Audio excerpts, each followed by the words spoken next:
Hello friends, I'm Abby and today I will be doing my January wrap-up. And in the month of January, I ended up reading 17 books, which was really amazing for what I thought I was going to get done. Overall, I think it was a really good reading month. I had a couple downer books. I had a couple books that are new all-time favorites. So I'm excited to talk about them with you and let you know what I thought about all 17 books. Let's get started. The first book that I read this year was She Regrets Nothing by Andrea Dunlop. And I gave this book 3 stars originally after reading it, but I decided after the month was over to change my rating to a 2-star, which means that I just really didn't vibe with it. Like, I don't think this book is a bad book. I just didn't click with it necessarily. It's not a book for me. This book is kind of a rich people problems book. It is considered contemporary fiction, but it has some thrilling elements to it. But ultimately, it's a story about this girl, Layla, who goes to New York because she is unexpectedly orphaned in her early 20s. And when both of her parents have passed away, she doesn't think she has any family left, but then she has these super rich cousins who come to the funeral and say, come to New York with us, we're your family, and we will take you in. And from there, she goes to New York and experiences what it's like to live in this high society, rich New York life, because they're essentially famous in New York. So this book had a lot of things that I enjoyed. It was quite a ride. It was fast-paced. It switched perspectives a lot, which I really enjoyed, getting to see lots of different perspectives as we went through this. But what I didn't like is that it didn't feel like there was a protagonist, and it didn't feel like this book had a genre. There is a little bit of a mystery in this that never really gets resolved. There is a little bit of a conversation about privilege, which doesn't really get elaborated upon, and ultimately I hated every character. And I don't think you have to love characters or protagonists in order for you to like the book. For example, I loved The Last Mrs. Parrish, but this, I just don't think that I ever rooted for Layla. I think that we're supposed to, maybe. So I know this book is very polarizing. Some people love it, some people hate it. I'm more towards the disliking it side. It wasn't for me. I'm hoping that her more recent books or her more recent book will be more honed in on a genre and on, you know, creating characters that I care about and that I want to read about. Because although I was interested in this book and intrigued the whole way through, in the end, I just don't think about it very much because I didn't create a long-lasting relationship with these characters. Next in January, I read Romanov by Nadine Brandeis, and I gave this 4 stars. This is a young adult fantasy standalone, and it tells the story of Anastasia Romanov, and it tells the story of the actual events of the Romanov family being sent into exile and kind of their demise, as well as what happened to all of the family members after their exile. But this puts a twist on it, on kind of what might have happened, because in the end, historically, we don't really have any answers set in stone.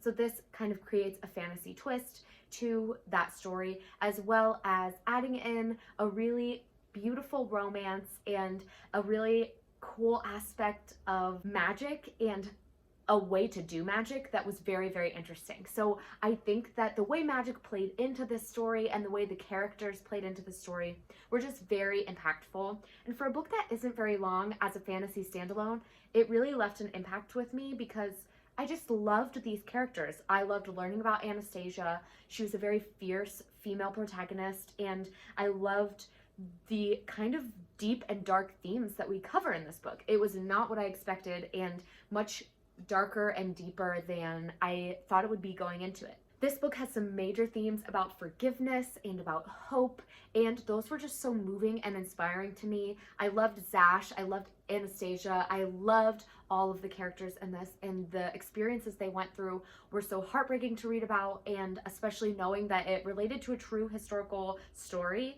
was an extra element for me. So highly recommend this. It was a very interesting, very fast-paced standalone for being only over a couple of days, but it took twists and turns that I absolutely loved. Highly recommend it. Next up, I participated in the Winter Ween Readathon that was hosted by Olivia Reads a Latte and Gabby Reads here on BookTube, and I ended up reading 4 books for that. There were 5 prompts, and read a book with haunt in the title I didn't end up getting to, but I did complete the other 4 prompts.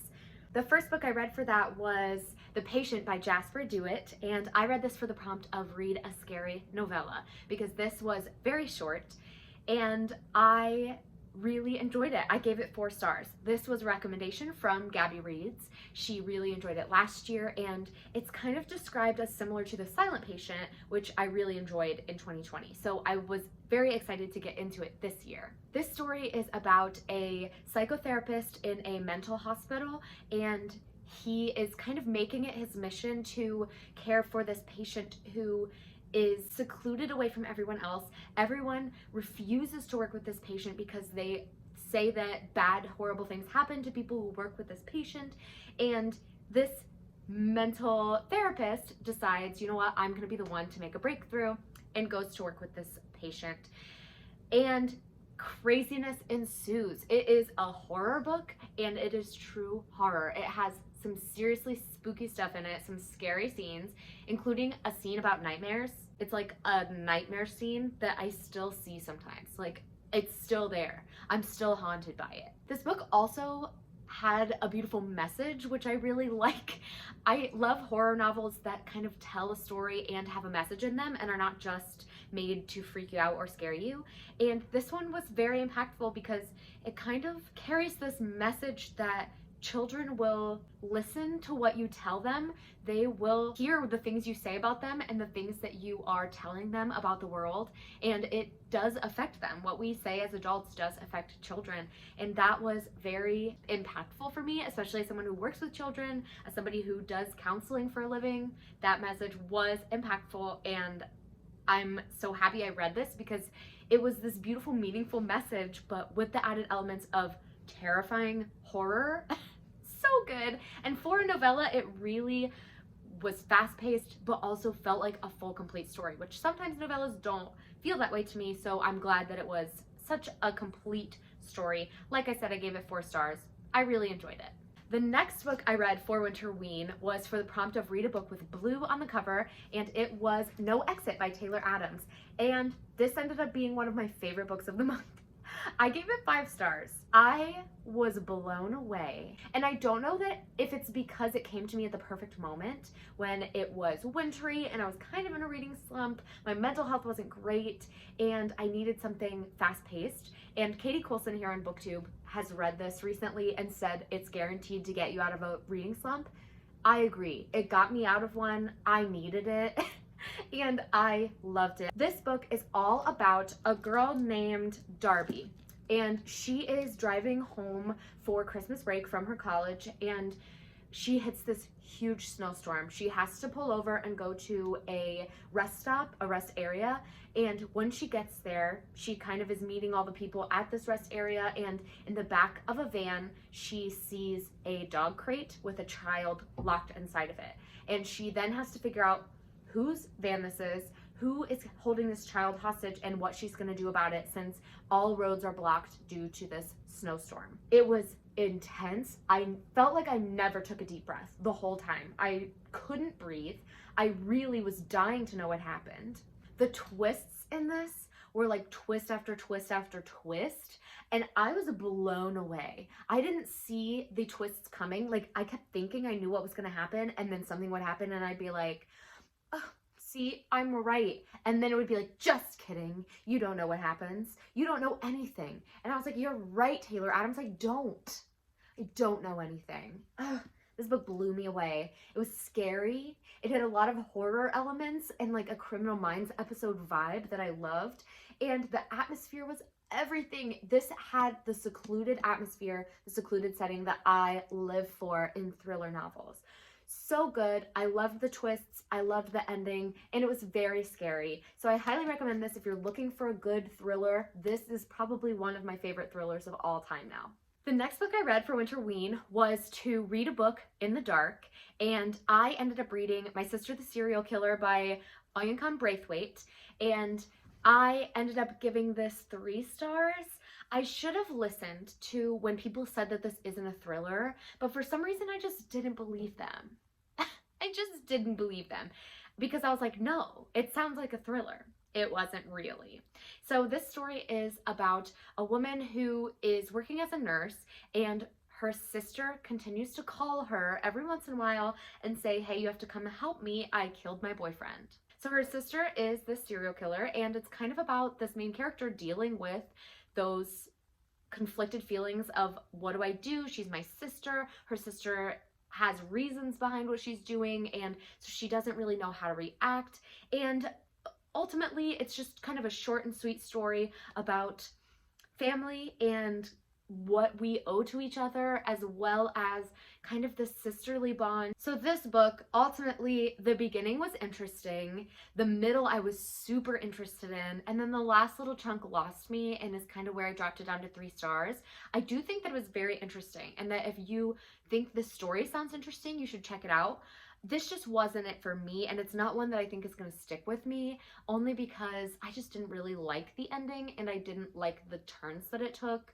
But I do think it was interesting, and I was very invested in the middle, so maybe this would be the perfect story for you. The last book I read for the Winterween Readathon was An Unwanted Guest by Sherry Lapina, and I read this for a book set in a winter setting. And this was, again, a very interesting, very wintry, isolated, secluded read, and I ended up giving it 4 stars, which I still stand by, but I don't really remember a whole lot about it, so someday I could see myself bumping it down to like 3.5 stars. But this book takes place at this inn, and it's kind of in the Catskills Mountains. It's very secluded, isolated, but it's this small romantic inn that all of these different people are going to in order to have a romantic getaway.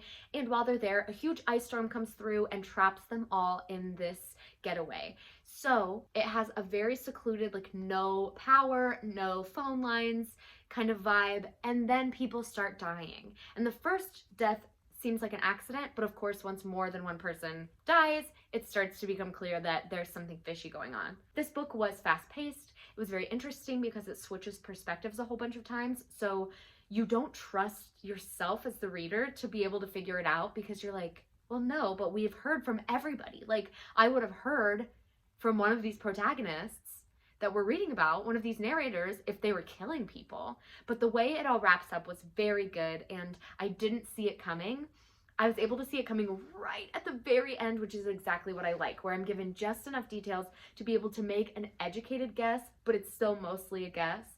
It was great. The twists were fantastic. The isolated setting was everything I wanted it to be, so I just really enjoyed it. It was a very good, like, feel-good murder mystery, classic read, very Agatha Christie. So if you're looking for a fast-paced murder mystery in the isolated snowstorm atmosphere, I would pick this up because I definitely enjoyed it. The next book I read this month was This Close to Okay by Lisa Cross Smith, and I ended up giving this 3.5 stars.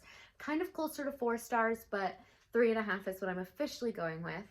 This book is about Tally, who is a mental health therapist, and she sees Emmett one day out on a bridge. They're strangers, and she stops her car and convinces Emmett to get off the bridge, not take his life, and instead come get coffee with her. And this book follows kind of a weekend in their lives where they're getting to know each other and finding out what makes life worth living for. I thought this book was incredibly hopeful. I loved these characters. Tally and Emmett are 2 characters that I'm going to carry with me for a long time. And I did really enjoy this story, although some parts were slower than others. It kind of felt like a thriller at some points because you're hearing from both perspectives, but there's a lot of secrets that both of them are keeping, both from you as the reader and from each other. So it definitely added an interesting element of like what the heck is going on. But ultimately, this book has fantastic discussions on mental health, and it really represents how life and dealing with mental health is not an exponentially uphill battle. It is messy. It is so disjointed, and it can go up, it can go down. You have days where you're high, days where you're low, and life itself, the choices we make, can be so messy and can be so problematic for the people around us. And I just think that this did a great job of not portraying 2 ideal people. They were 2 people who had a lot of secrets, made a lot of mistakes, and really were just dealing with it and sitting in that and letting themselves be and letting their mental health be. Like, they owned their mental health issues and really had to work through the messiness to deal with it. And that, as well as the ending, was so hopeful and beautiful and inspirational. I just think that this book, the ending didn't click with me. I had an idea of what I wanted to happen and it just didn't happen, which every once in a while a book will do that to me and I will feel kind of let down by it. And that's kind of what happened in this, where I couldn't give it a 4 or 5 stars fully because I wanted to feel something at the end, and by the end I really just felt kind of a general sense of hopefulness, which is fine, but it didn't stick with me like I hoped it would. So I would highly recommend this to anybody because you might love this. And I think that this is one that if I go back and read later on in life, I might bump my rating up a little bit because it was so good and I would recommend this to everyone. The next book I read this month was for the start of my Buzzwordathon, which I've decided to every month read books that fit in the Buzzwordathon, just not necessarily in the week. It's just going to be in the month.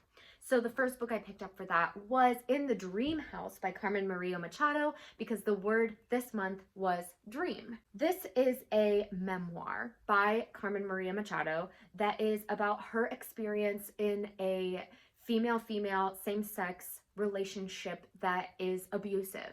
And this book kind of touches on how LGBTQIA+ relationships that are abusive are not viewed the same way as heterosexual abusive relationships are, and they're not treated the same way, both in our friend groups and in society as a whole. And this had very interesting, very beautiful ties to research and historical facts about what the people of the LGBTQIA+ community have gone through when they have tried to speak out against abusive relationships. I gave this 5 stars. It was absolutely stunning and amazing. The writing style was unique and powerful and lyrical. And the chapters were sometimes very, very short. There were really funny footnotes every once in a while. But for example, like, chapters would be this long sometimes. Sometimes they were only 1 sentence. And I think that the way it was written really made it so much more impactful, because I would read 1 sentence in 1 chapter that was the whole chapter, and that sentence would hit me hard. It also has a very unique chapter style. Every once in a while that would come out. They're not all the same style of chapter. Sometimes they were poetry, sometimes it would be in second person. And then my favorite chapter personally was a choose your own adventure chapter, where it had a situation that the author went through and you got to choose kind of how it played out, and we got to see what different choices might have looked like. And it really drove home the fact that people who are in this relationship that is abusive and controlling don't have all the choices that someone from the outside might look at them and say, well, why don't they just do this? This was stunning, amazing, 10 out of 10. I could not recommend it more. It does have very heavy hitting and some trigger warning material, so obviously only pick it up if you are ready to hear a story like this. But if you are, please pick it up because it was moving and so beautiful. The next book I picked up for the Buzzwordathon I'm absolutely obsessed with, and that is Where Dreams Descend by Janella Angelis. And this book, I gave it 5 stars. It's one of my favorite books. I'm obsessed. This is a young adult fantasy series. It's the start of a series. It just was so magical and beautiful. It features Kalia, and she is a showgirl at this house in the woods surrounded by a magical forest that won't let her leave. And she has a master, Jack, who kind of controls what she does, where she goes, but also kind of taught her what she knows and everything she knows about magic. And she hears about this magical competition happening in this magical city where magicians can come and compete, and whoever wins gets to join this famous circus. And she decides, I'm gonna go compete. There is a third player involved in this story, DeMarco, who is a judge, and he's also in the city for kind of underlying hidden reasons why he's here being a judge, because he's young, he was a past magician, and everyone's kind of questioning what he's doing here. But the way this book came together, the way all of these characters came together and the story played out was everything. It was everything to me. This is a Phantom of the Opera retelling, which I think was very clear. I think it was very clear. And I loved the tie-ins to Phantom of the Opera because it is my favorite musical. It just is very meaningful to me and my childhood. So reading this was very moving, and I loved the way everything unfolded. I loved the magic system in this. I love that some things were left completely unexplained by the end of this, and we have a second book to kind of dive into and learn more about these characters and about what the heck is going on. I also loved that the circus they're competing to join is an all-female circus, and this book has some very serious feminist vibes because Kalia is the only woman in the competition and the only female magician who has ever been viewed as something other than an assistant to like a male magician. She's the first one to be like, no, I am a magician on my own. And in fact, I have a male assistant. Yes, Kalia. Yes, have a male assistant. I live for her. I live for her sass and her attitude. And I live for her and DeMarco and Jack and that triangle of people. So beautiful. The romance was everything. The atmosphere was everything. It was a little slow moving at parts, but I could not recommend it more. So good. Absolutely loved it. I'm dying for the second book. Next, I read The Girl in the Tower by Catherine Arden, and this is the sequel to The Bear and the Nightingale, which I read in December of 2020. And I ended up giving this 4.5 stars. This was a fantastic sequel. It picks up very close to where we left off at the end of The Bear and the Nightingale, so I really enjoyed going straight into it and continuing this world and this story. I won't tell you much about what this book is about, but The Bear and the Nightingale is a Russian folklore fantasy, an adult fantasy trilogy, and it focuses on Vasya, who is born with a very special ability to see these creatures called the Kirti, and they are old gods, basically, and Vasya wants to be able to help them survive, and it takes place out in the wilderness in the first book. It is very much like a coming of age story for Vasya, and in this story it is much more of an adventure story for her. It's all about her trying to discover her own life and her own world, because basically as a woman in this society you're given two choices. You marry and you have kids and you become a wife, or you join a convent. And she was like, no, screw that, I'm not doing either of those things. And she kind of becomes this own person and does what she thinks is best for her. I just absolutely loved it. I loved the atmosphere. I loved the characters. I think it was a little slow moving at times, and at times I didn't care a whole lot for the story because this does focus more on like a war aspect and building up that tension, a political tension, as opposed to the magical tension that we get from the first book. But this does have a very cool adventure, very interesting characters, and very interesting atmosphere choices, as well as developing those characters more. It's very typical second book. And in the end, I just wished there were more of the Kirti, the magical creatures from the first book, in this book, but it was a solid sequel, and I'm so excited to pick up the third book, The Winter of the Witch, in February.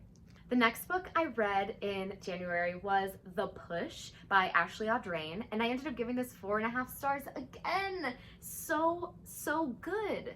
This book I would classify kind of as a literary thriller. It definitely was thrilling at some points and definitely was more of like a literary fiction at others.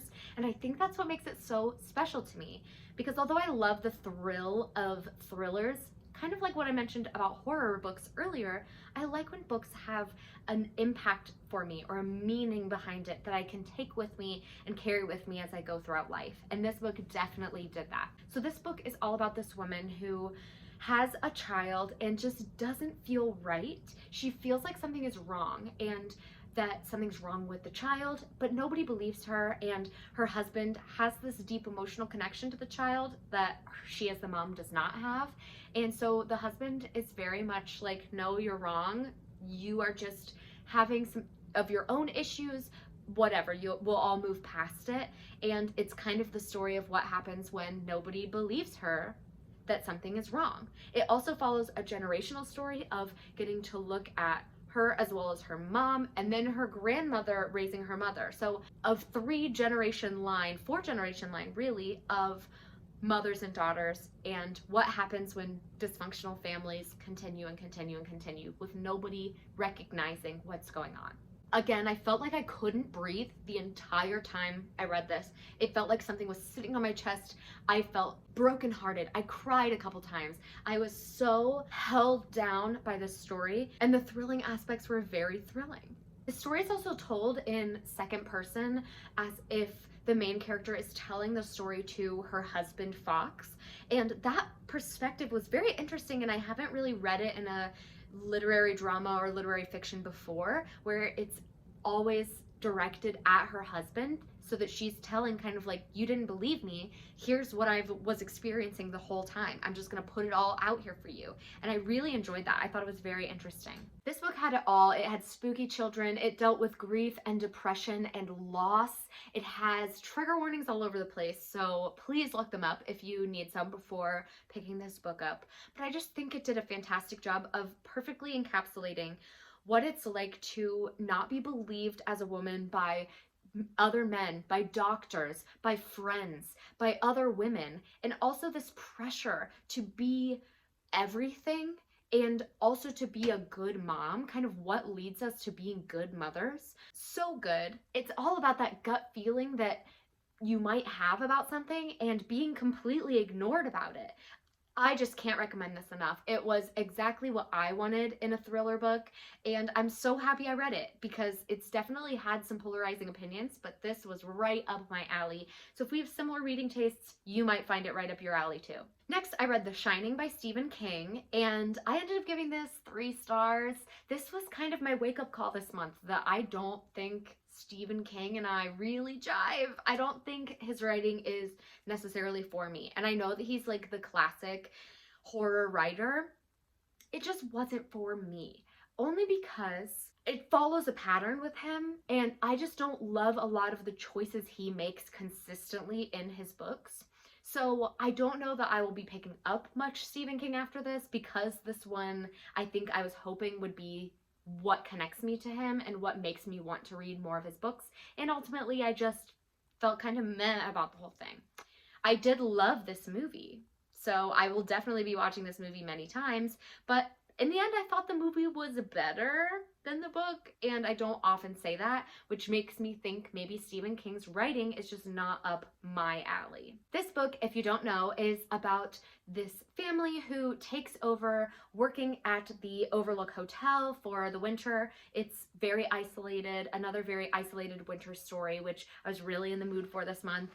And it's about this family kind of taking over the hotel, working there, keeping it safe, but there is a history in the hotel of horrible things happening to the families that stay there and take care of the hotel over the winter. And of course, craziness, madness ensues. The things I liked about this book, I loved the atmosphere and that the hotel became a character in itself. Like the hotel came alive in the book in the way it didn't in a movie, which I thought was very interesting. For example, in the book, the topiaries move and become this very terrifying, horror-filled thing that we don't get in the movie. So I really liked that. I also loved that in the book, we got mostly Danny's point of view. The book was mostly told from Danny's perspective, that's the 6-year-old son, and it was such a fascinating perspective to read from for most of the book, because Danny has this gift called The Shining, where he can kind of hear what other people are feeling, he can sense what's going on, what people are experiencing, and that was just very interesting to read from his perspective, which of course you don't see as much of that in the movie, but I loved that in the book. What I didn't like, this book was very long, and in Stephen King fashion, he just writes and writes and writes, and I didn't connect with a lot of what was happening. I started skimming, I started to, play my audiobook on like 4 times speed so that I could just get through it, because especially the scenes with like the parties and the hotel coming alive and Jack Torrance like losing his mind, it equally felt like it was taking forever, and also felt like it went from 0 to 100 immediately. Like there was no, in the movie, you kind of gradually start to see Jack Torrance lose his mind and get kind of this cabin fever. And in the book, it was very much like, boop, he's no longer sane. And I didn't love that. So this book got 3 stars. It was fine. It was a wild ride for sure. It was just way too long. I didn't agree with a lot of the choices made, and I just will probably never read this book again. I just don't care to. So it's 3 stars for me. The next book I read this month was Caraval by Stephanie Garber, and I ended up giving this 4 stars. Now, I have a very complicated relationship with this book because I would describe this book as what a ride. Like, honestly, what a ride. I was on the edge of my seat the whole time. I was flying through this book, so fast-paced, so interested in what was happening. And then the last 30 pages happened. And I was like, what? What? I read this whole book. I loved this much of it just for this to ruin it for me? Okay. So let's talk about what this book is about. This book is about Scarlett Dragna and her sister Donatella. They are abused by their father, and they have always dreamed about going to this magical event called Caraval. And in this magical event, it is full of literal magic and wondrous things that you've never thought to experience in your life, and you can either choose to watch or you can choose to compete. And this year, the year that this book is set, Scarlett gets a letter that says you have been invited to Caraval because you have to be invited to go. And this is kind of her last chance ever to go because she is engaged to be married to this man she's never met. And her sister decide, you know what, we're gonna go, but we're gonna come back so that we can get out of this island. I'll marry this guy and we'll get away from our abusive father. Of course, they get to this island. They start to participate in Caraval because the winner of Caraval gets one wish, and so they compete. But what happens when they get there is that Donatella, Scarlett's sister, is taken away mysteriously, and Scarlett finds out that Donatella is the person they're trying to find as they go through this game. The point of the game is to find Donatella Dragna. And this book was filled with crazy magic. Super interesting, fascinating things were happening. I loved the magic. I loved the characters. I loved the relationship building between Scarlett and Julian.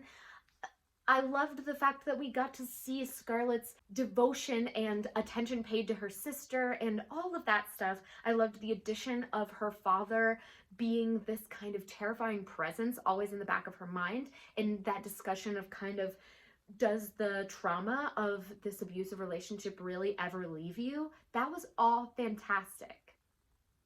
I didn't even mind. I know some people didn't like that the characters were very young and immature and naive. I didn't mind that. I loved them. I loved all of the characters in this until the end. And I just didn't jive with it. This was not my thing, only because at the very end I was so shocked and disappointed. I couldn't give it less than 4 stars though, because everything up to the last 30 pages was amazing. I was on the edge of my seat. I think what's gonna happen, I think what I'm gonna have to do is just accept that this book is not gonna be perfect for me, but that I can still enjoy it for what it is, which was a wild, fun, fast-paced ride. So if you're looking for something fast-paced and fun, very Pippin the Musical-esque, this is it. I would highly recommend it because it was very fast-paced and exciting. I just was so disappointed by the turn it took in the last 30 pages that I couldn't give it 5 stars. And the second book is told from a completely different perspective, which I'm kind of sad about because I wanted it to continue with Scarlett's perspective so I knew what was going on in her brain. Next, I read Hadley and Grace, and I ended up giving this 3.5 stars. This book is kind of a Thelma Louise retelling or inspired story about these 2 women who go on the run, on the road with their kids, running from their past lives because they accidentally steal a lot of money from some dangerous people. And one woman is running from an abusive husband, one woman is running from her responsibilities and her past life. And ultimately, it's just a fast-paced, fun story of these 2 women, Hadley and Grace, on the road with their kids, and this man who is the FBI agent that is kind of trying to find them. I really enjoyed it. It was a very Bonnie and Clyde-esque story. It's just one I don't think will make a significant impact on me in the long run, so I gave it 3.5 stars. It was a good time though. I really enjoyed it. This was a lighthearted and fast-paced novel about two women finding themselves and finding joy in their lives. I love the empowerment that both of these women found, one as kind of a newly single woman and one as a woman who's learning how to be a mother for the first time. It just was so sweet and cute, and seeing these women be inventive and use their skills to help each other when they barely knew each other was just so beautiful. The kids were fantastic and all added a very special element to the story. Each child was so unique and special. I loved the friendship, the found family, and I loved the message that it's okay to ask for help even when you don't know how to, or you didn't ask for help, but it's okay to still accept it when people do help you, even if you are feeling a little too proud to take it. It just was a beautiful message. It was a cute, feel-good, rom-com-esque story of two women who became friends and found family in each other. So beautiful. Not a super impactful long-term story, but a fast-paced light read if you need something light to kind of sprinkle it into your reading month. Next, I read The Ancestor, and sadly, I gave this 3 stars. I really wanted to love this more than I did because I wanted to buy it because the cover is astounding. But since I'm only buying books that I absolutely loved, I'm not gonna buy it, but I still appreciate the cover very much. This book is about this woman, Bert, who gets a letter in the mail that says she is the inheritor of an entire massive fortune and estate for this Italian family that she doesn't know exists. And she didn't know anything about her heritage. She thought that she had no ties to this like big Italian family. She knew that her family came from that area, but she doesn't think that it's real, that she is actually the inheritor of this because she lives in America and is kind of like, why would I be the only surviving member of this family?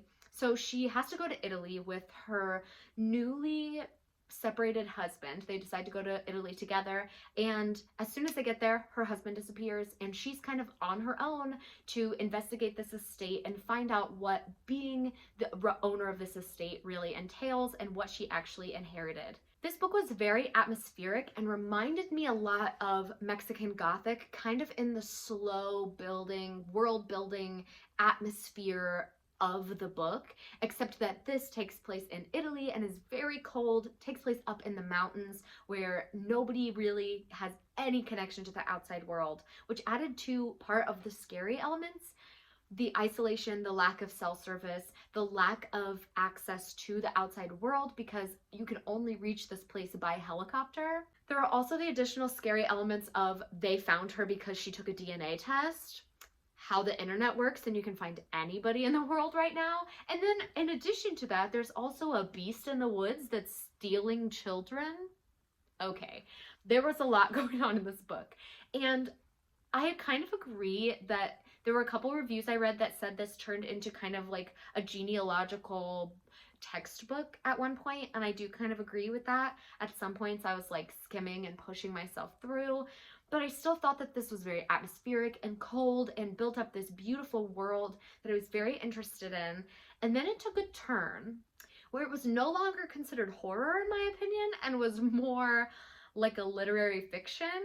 And that's kind of where it lost me. This type of book where it doesn't really decide what genre it is. I don't even really know how to describe it, and I'm not going to spoil it because I do think you should pick it up if you're interested, because the turn it took was fascinating, I guess is the only word I can use. It was really, really interesting. I just feel like this book could have gone in so many different directions, and instead it didn't fully go in any of them, and it only went partway into a whole bunch of different directions. So it let me down. I'm not gonna buy it, but I did enjoy it enough to give it 3 stars. It was a good book. I just probably won't ever read it again.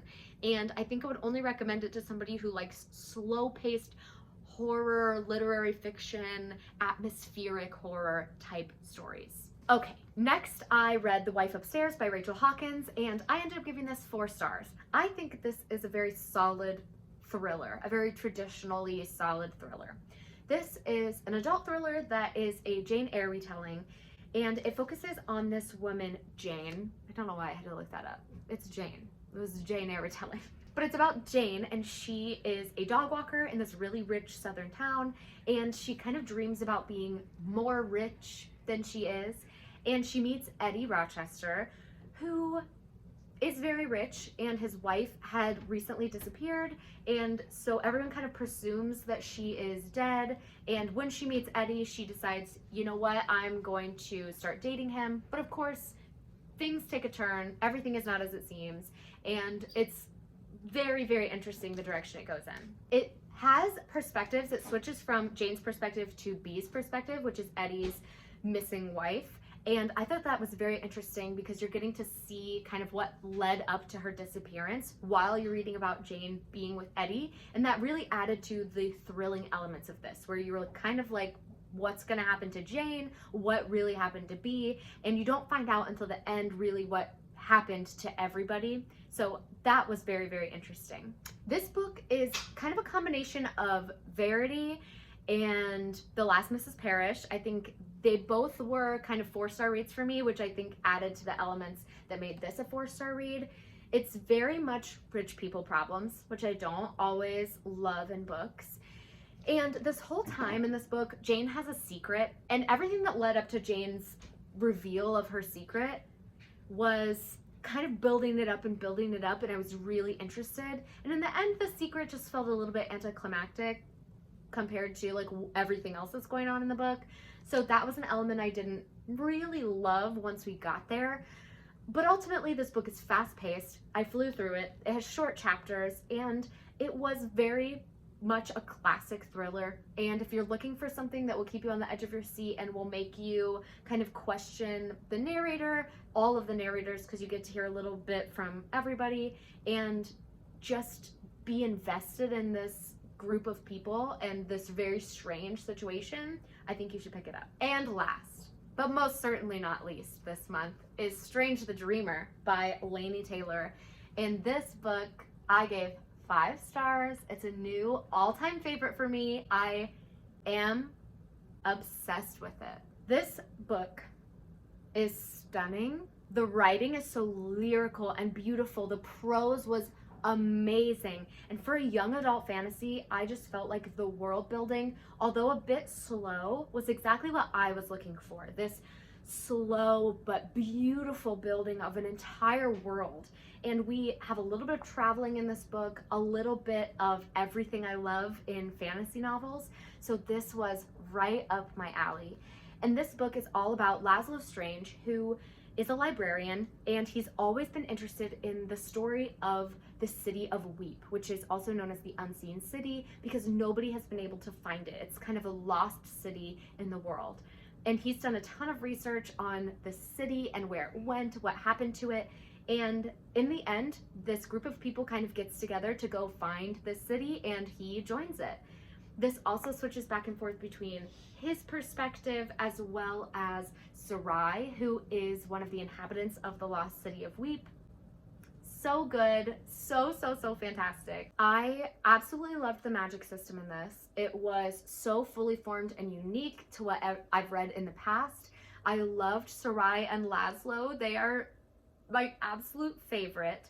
I'm obsessed with them, and I think about them all the time. I also loved that this book switched perspectives so often. Every once in a while, it would just be another character, like a side character, and I loved all of the side characters in this. I felt like all of them were fully formed, and of course this book is thick, so I would hope that they are, but it really gave me what I wanted, where every character was fully developed and added something very meaningful and important to the story. I loved hearing from all perspectives to kind of understand what this prejudice against the city of Weep was, and as well as how all of them got to be where they are. And it definitely set us up for the second book to be amazing and to be filled with all of these characters and backstories that we now know and are ready to build upon. I think this book was stunning. It deserves all of the hype that it has gotten, and I'm definitely one of the new Strange the Dreamer fans. I didn't expect that to happen, but I'm absolutely obsessed. I can't recommend this highly enough. If you love fantasy, especially kind of a young adult, high epic fantasy, please pick this up because you won't regret it. That is going to be all for me today, friends. Thank you so much for watching. Please like, comment, subscribe, share this video with anyone who you think would enjoy it. Comment down below what you read in January and what your favorite book of the month was. I'll see you all next time. Bye, friends.